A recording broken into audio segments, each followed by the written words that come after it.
Pourquoi je lis régulièrement dans mes commentaires et dans les commentaires des petits collègues youtubeurs une certaine animosité autour du sujet de l'argent?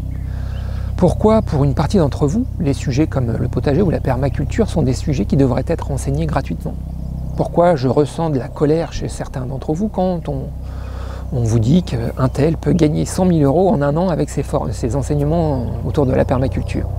Depuis que j'ai commencé cette chaîne YouTube en 2011, je reçois régulièrement des commentaires du genre « c'est honteux de demander de l'argent pour enseigner le potager ».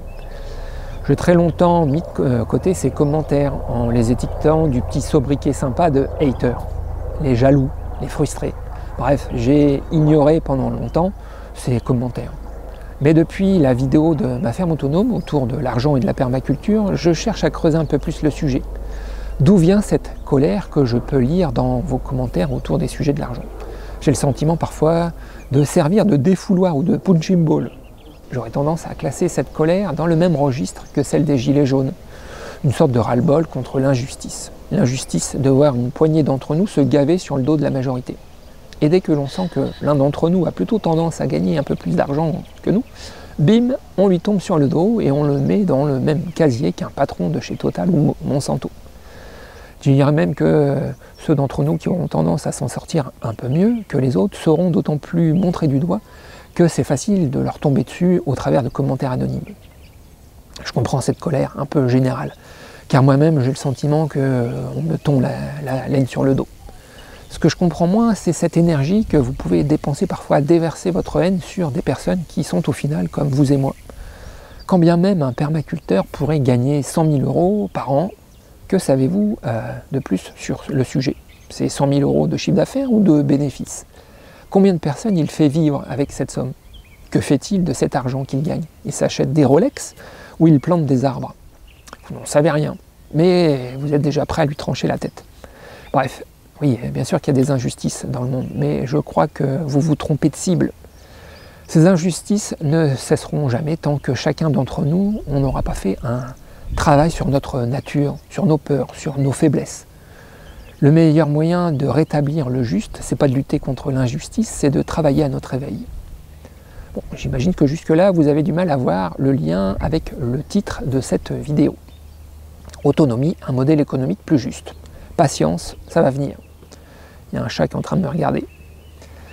Je vais essayer de me placer autour du sujet de l'argent et du potager. Je ne me permettrai pas de parler de formation en permaculture, car je ne m'estime pas permaculteur. Mais comme vous avez tendance à mettre dans le même sac le potager et la permaculture, je vais tenter de vous expliquer ma position. Forcément, je ne vais pas cracher dans la soupe. Oui, je vous demande parfois de l'argent contre mes formations. C'est mon modèle économique pour l'instant. Sans cet argent, pas possible de continuer à faire bouillir la marmite et à vous apporter des vidéos gratuites comme toutes celles que vous pouvez voir sur cette chaîne. Ma position vis-à-vis de l'argent est plus proche de celle de Rémi du Jardin des Merveilles que de celui de ma ferme autonome. Je vous ai mis les liens dans la description. Permaculture. Alors si je fais cette vidéo, c'est aussi en partie en réaction à pas mal de commentaires que je vois, de vidéos que je vois sur internet, comme quoi il y a de plus en plus de formations en permaculture qui sont payantes, certaines qui sont très chères, comme quoi la permaculture devient un peu une pompe à fric, comme quoi permaculture et argent ça serait pas compatible. Donc voilà, moi je tenais à apporter un peu ma vision des choses là-dessus. Selon moi, ce qui compte, c'est pas la somme que l'on peut gagner, mais plutôt à quoi sert l'argent que l'on gagne. L'argent n'est ni plus ni moins qu'un outil comme votre grelinette.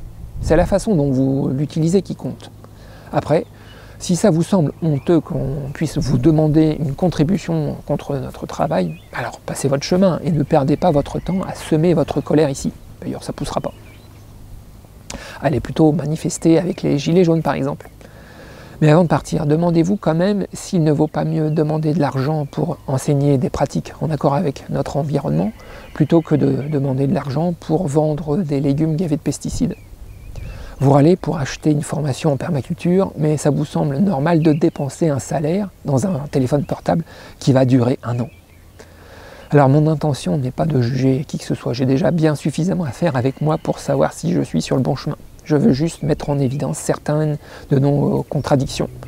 On veut que le monde change, mais si ça pouvait se faire sans que ça nous demande un effort, ça serait mieux. Dans la dernière vidéo au sujet de l'autonomie, je vous avais parlé de modèle économique et d'argent.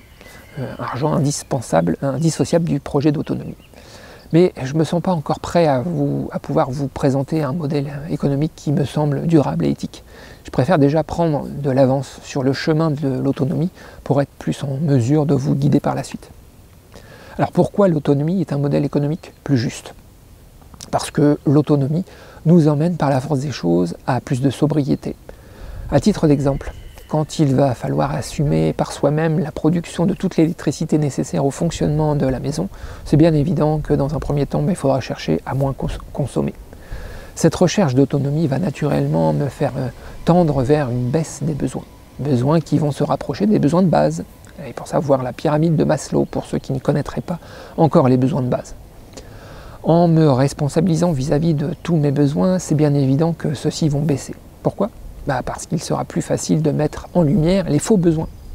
Nous sommes tous envahis de choses inutiles et délétères, car elles sont facilement accessibles. Nous avons, grâce à l'énergie pas chère, accès à des logements de luxe au regard du plus grand nombre.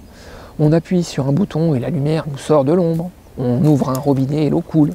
Bref, on est déconnecté de la réalité des millions de personnes. On vit tous comme des pachas. On a beau trouver que notre voisin se gave plus que nous, il n'en reste pas moins que nous tous, on se gave comme des baleines et on n'est pas prêt à lâcher quoi que ce soit. Je me considère comme un ultra privilégié face au reste de la population mondiale. J'ai pu acheter une maison et un beau terrain couvert d'arbres fruitiers. Et il me paraît donc normal maintenant de ne pas en demander plus et de faire en sorte de redonner tout ce qui serait en trop. C'est là que ça devient vraiment intéressant. Comment définir le seuil de ce qui est vraiment nécessaire et de ce qui est en trop? Ce travail est personnel et il demande de se poser un moment pour y réfléchir. À ce jour, quels sont les biens et services dont vous pensez ne pas pouvoir vous séparer? À titre d'exemple, pour moi, il me paraît impensable aujourd'hui de me séparer d'Internet. Et je vais donc être obligé de fournir un travail pour produire une quarantaine d'euros par mois pour mon abonnement et pour la consommation de mon ordinateur. Et là, je ne tiens pas compte de l'impact de l'ordinateur sur l'environnement global de la planète. Internet est encore un besoin aujourd'hui pour moi, car j'ai construit mon modèle économique dessus, et il va me falloir une transition pour que ce ne soit plus un besoin. Aujourd'hui, j'ai un réel doute sur l'éthique globale d'Internet et sur sa réelle nécessité. Dès que j'aurai emménagé, je vais travailler à réduire le plus possible mes besoins. Je sais qu'à ce jour, ces besoins sont encore pollués par des besoins artificiels qui ne sont là que parce que je ne suis pas encore bien éveillé. Mon ego me joue encore des tours et il influence mon modèle économique. Déjà simplement dans l'achat de cette maison, j'aurais pu me contenter d'une maison moins grande et d'un terrain moins riche. Ce n'est pas que la société qui nous impose de travailler autant pour se payer tous ces biens matériels. Il y a surtout notre ego, et c'est notre pire patron, je crois bien.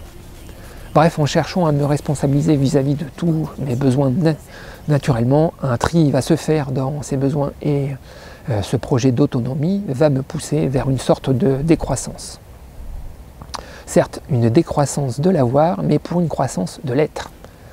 Depuis que j'ai commencé cette série autour de l'autonomie, je réalise à quel point je suis pollué par une multitude de choses inutiles qui ne font que de m'éloigner de mes besoins véritables.